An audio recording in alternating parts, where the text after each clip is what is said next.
Well, we are in week 5 of our series, My Part, God's Part, Their Part. And at the core of this series is how do we live out the Great Commission? What does that look like today? Jesus said, "Go therefore and make disciples of all nations, baptizing them in the name of the Father and the Son and the Holy Spirit, teaching them to observe all that I've commanded you. And behold, I am with you always, even to the end of the age." And when it comes to discipleship, I'm so grateful for that last statement, "I'm always with you," because what I've learned, what I've seen is I actually get to experience Jesus as I make disciples. Because honestly, still today, this idea of making disciples, this idea of me trying to engage someone and figure out how to help them spiritually on their journey is still kind of frightening. Like, if it doesn't ever scare you ever, maybe that's a concern. Or maybe you're just better at this stuff than me, and that's okay. Disciple me.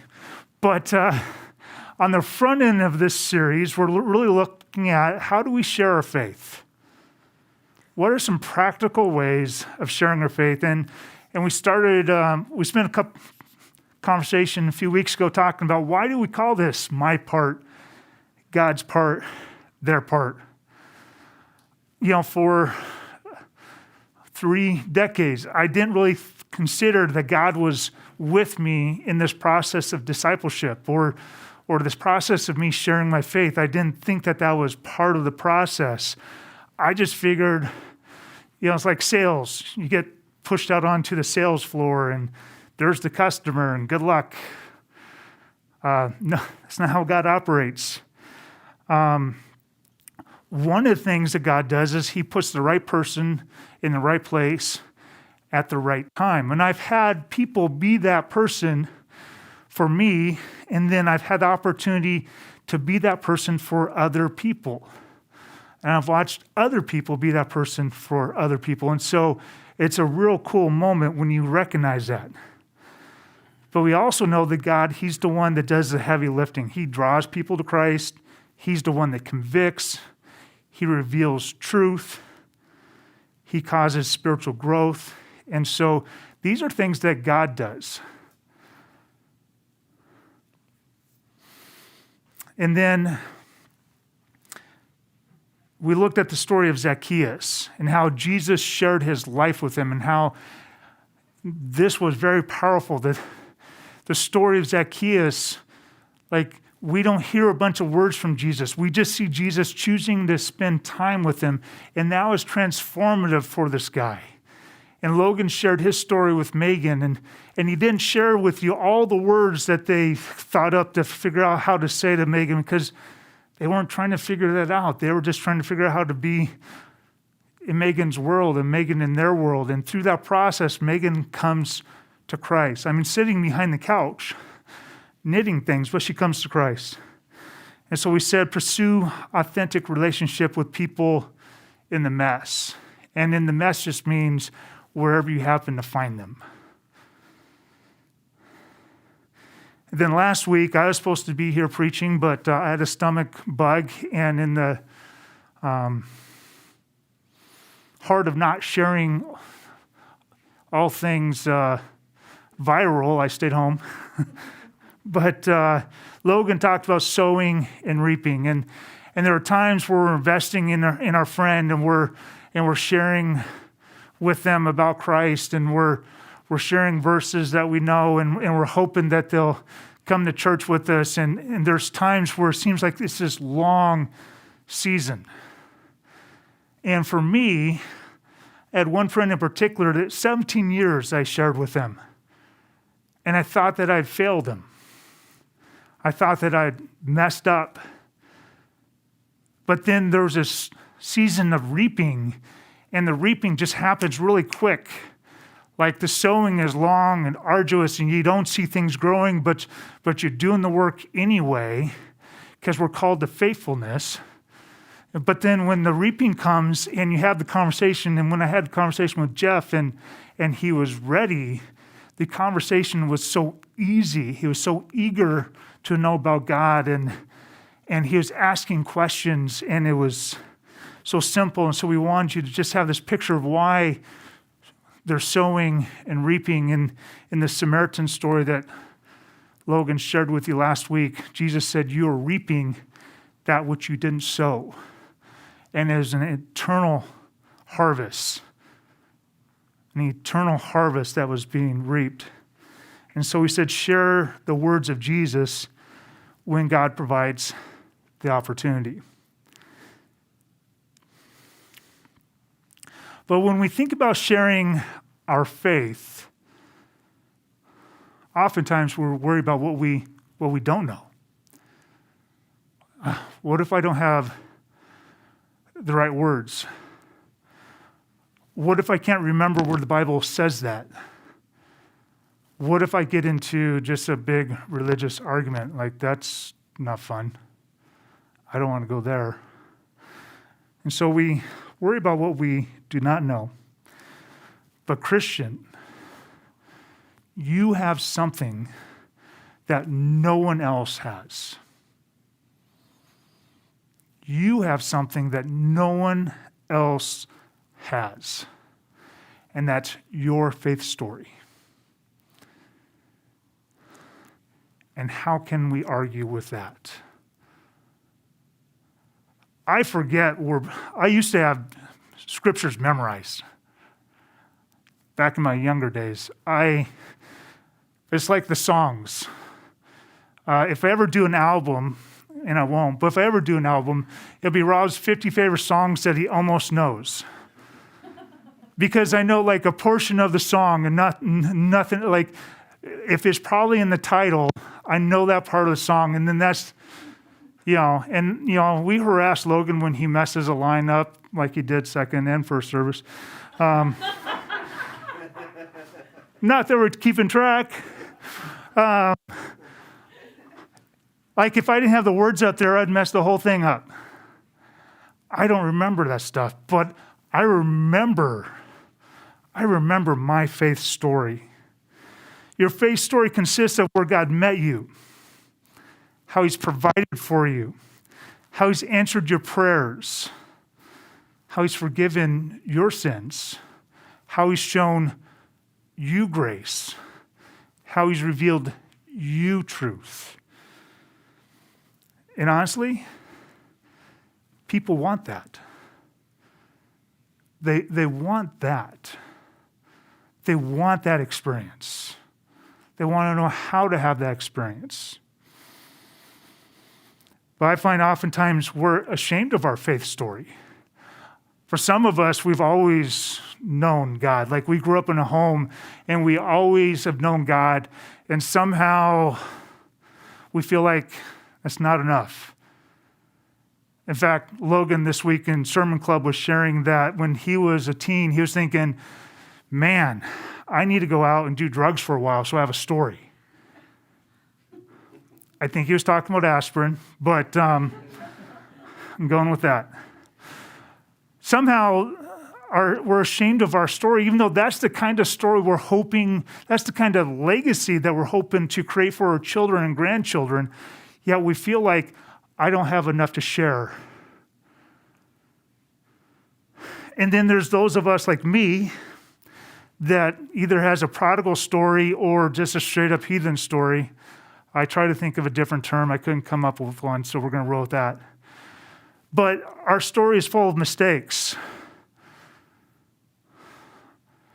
Our story is full of inconsistencies. I don't want to talk about the dumb things I did or the dumb things I thought.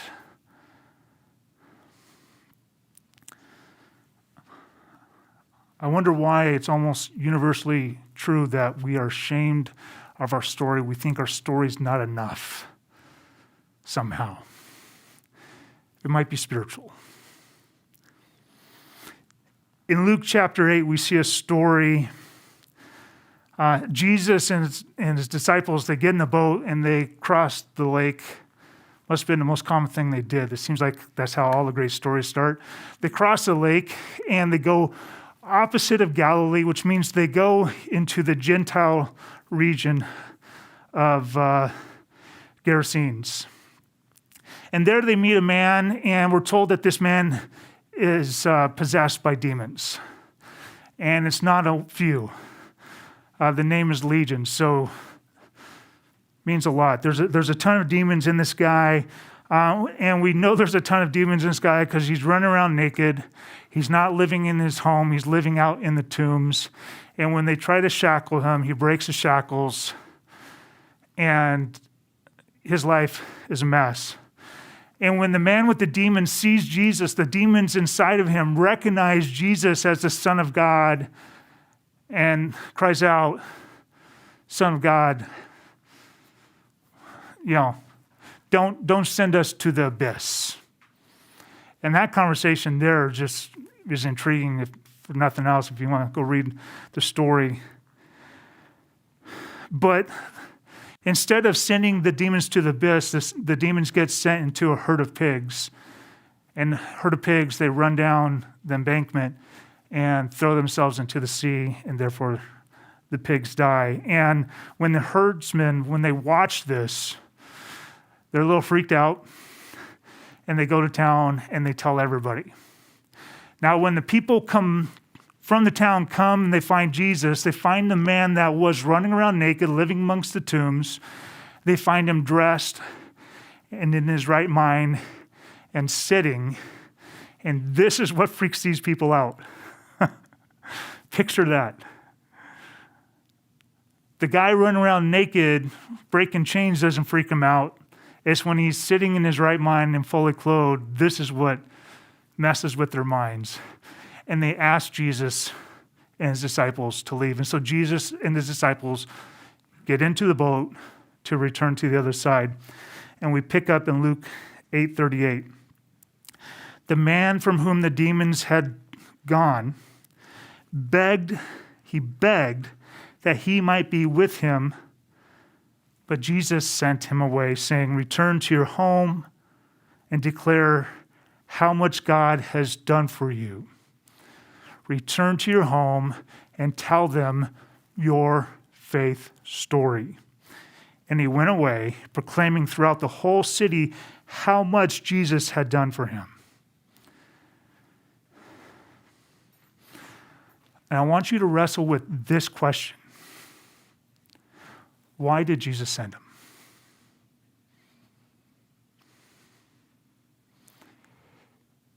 He spends 3 years with disciples that know the scriptures. He spends 3 years with them before he lets them go by themselves. This man knows Jesus for less than a day. He's a Gentile, and so he probably knows not a lick of scripture. And Jesus sends him, armed with one thing, his faith story.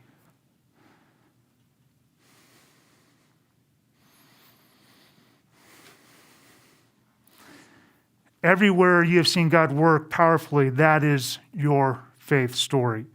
When he forgave you your sins, when he answered your prayers, when he's provided, when he's healed, when he kept you from harm, when he led you to new truth, that is your faith story, and it is powerful, and it is enough. Last week, Logan shared the Good Samaritan story, right?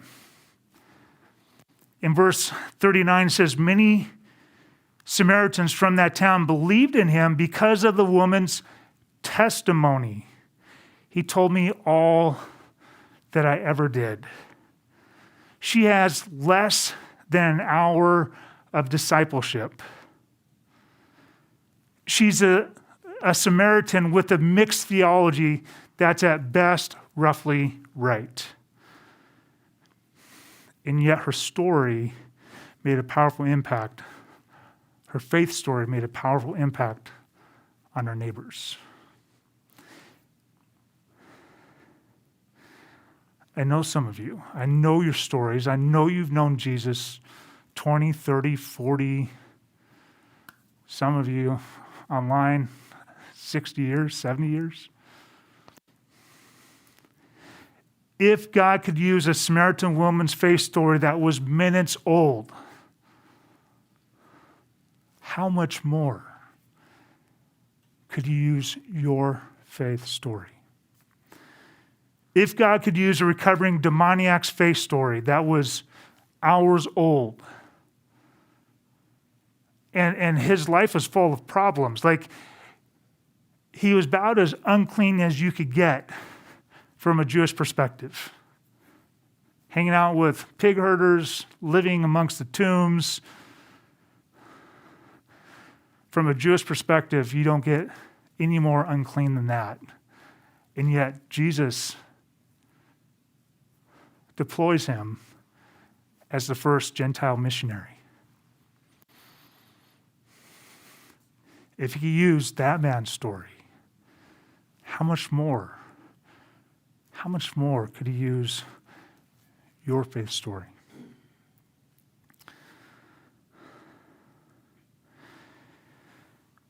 Well, I want to give you a couple active examples. What does this look like? How does this play out? And so I'm going to give you a scenario. It's a fake scenario, but then I'm going to tell you a real part of my faith story, and then I'm going to have Jen do the same. So the scenario is fake, but the faith story for me and for Jen, for each of us, is actually real.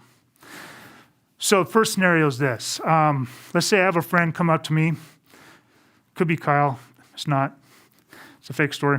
And let's say a person like Kyle comes up to me and says, hey, I don't know what to do. I feel like since I've gotten to college here at UM, my life is off track. I'm in with the wrong crowd. I'm doing things I don't want to be doing, and I don't know how to turn this around. So, if a friend of mine said something like that to me, I'd say something like this. Wow, I resonate with that. Can I share one of my experiences with you? I can? Okay. Well, in high school, I did a little partying, but man, when I got to college, I turned it up a couple notches. I got really, really good at partying. Not so good at school, but really, really good at partying. My roommate and I, we would drink a half rack to go to a kegger. Initially, we would together drink a half rack, but eventually got to the point where we'd each drink a half rack, and then we'd go to a kegger. And when we got back that night, or maybe the next morning because we were passed out, we would brag about our hookups from the night before. And the crowd that I got into, they had really no regard for the law. In fact, at one point, we were using a motorcycle that I'm pretty sure was stolen. I know it was uninsured. It was not insured. And I was driving on a suspended license and usually intoxicated. I was doing exactly what my friends were doing. And it came to a point where I've only had a few of these in my life, but there was a clear moment where God spoke to me and I knew it was him. And this doesn't happen often to me, once about every dozen years or so. But this is one of those moments. He says, Rob, if you don't get your life turned around, I'm bringing you home. I knew he was serious. I knew that he loved me, but I didn't know how to fix it. And in his mercy, he provided. And so my cousin Jody, when I was 20, she and I reconnected. We had been like BFFs growing up. But I had moved to California and then to Oregon, and her parents had divorced, and she lived with her mom. So I didn't see her for 10 years. But when we came back together, our connection was instant. And her community became the community that I needed to adopt, and so I did. And her church became my church. And I started going to Bible study with her, and I started figuring out some things about God that I needed to figure out, and I started growing and maturing my relationship with him, and changed my world, changed my life. I was really grateful that he had brought the right person, God had brought the right person to the right place at the right time, because I needed that. And all I had to do was listen.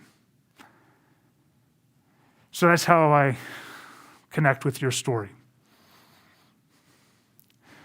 Now, if my friend, not named Kyle, asks, in case your mom's listening, what do I do? If they ask me the question, what do I do?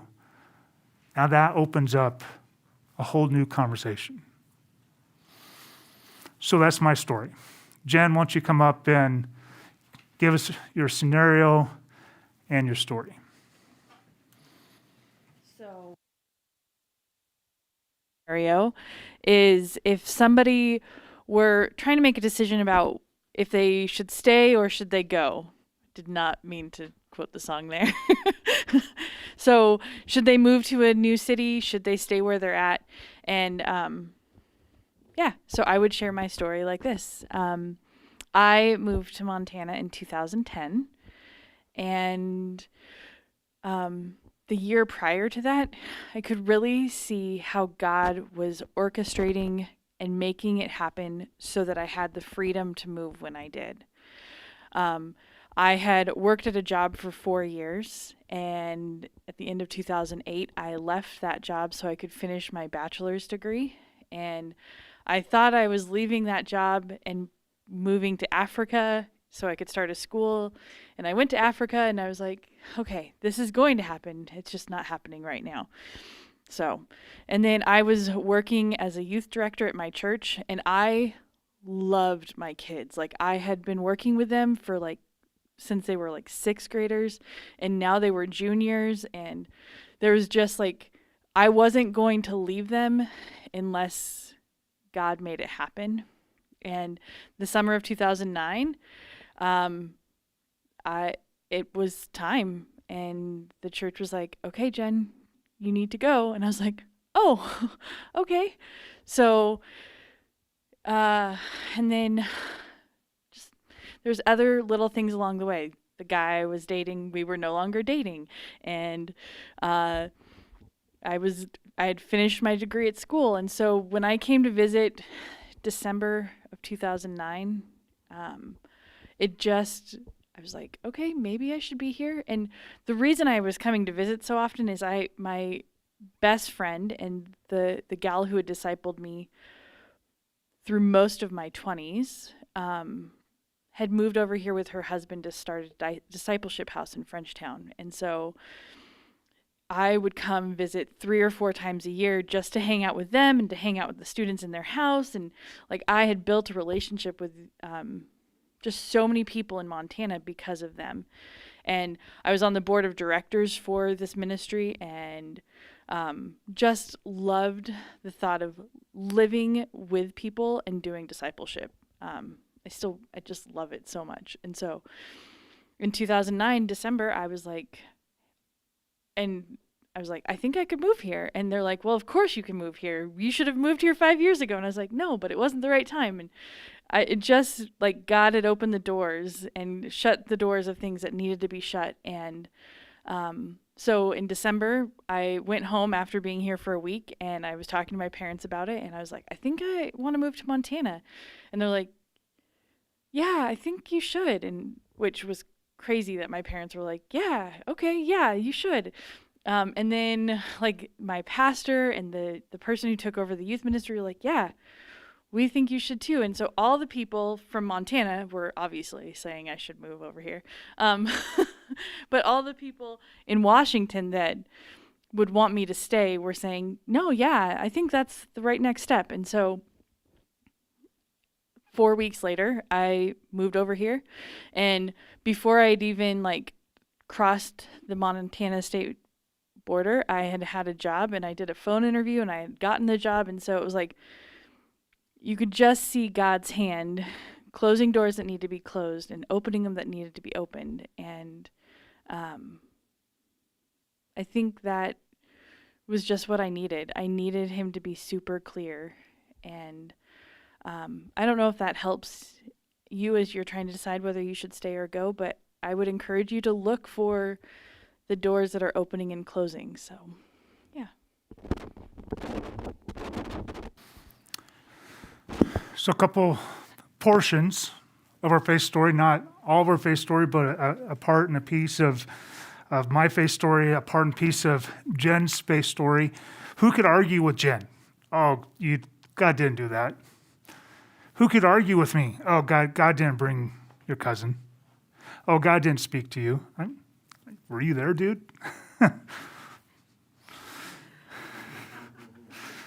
Guy not named Kyle.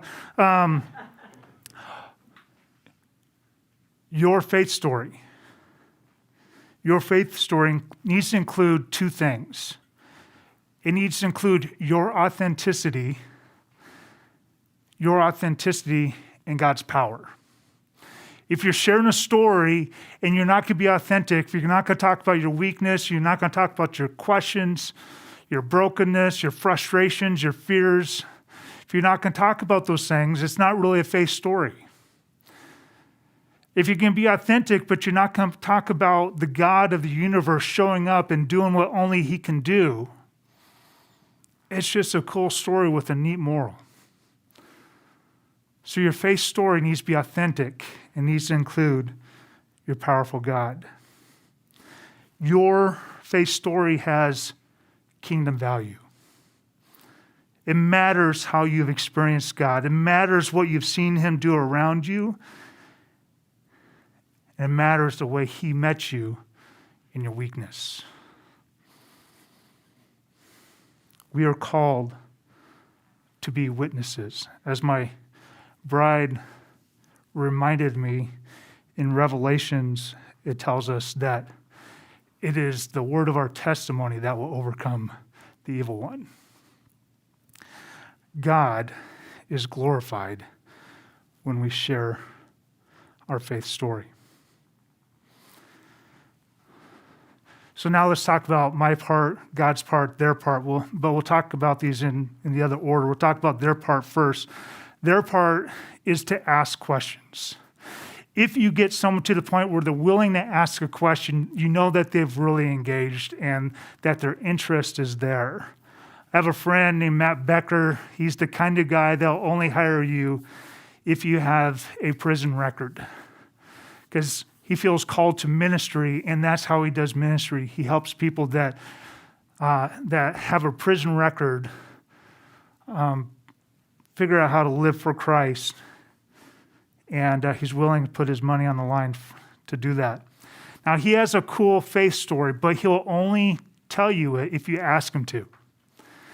And he'll lead the conversation along, and he'll even go so far as to say, hey, I totally get what you're talking about. I've been there. In fact, I've got this cool story about how I came to Christ and how he's changed my life, but you probably wouldn't want to hear it.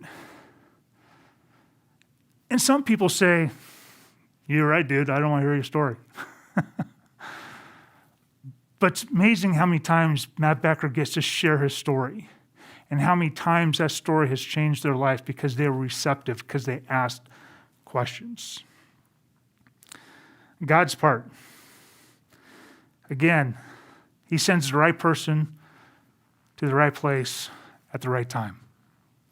Only God can do that. We talked about that first when we talked about the Ethiopian story and how the Ethiopian traveled, what was it, 1,500 miles? And then Philip, he had to travel through Jerusalem, which was a hotbed for persecution, and down south towards Gaza on a road. And God brings these two people together.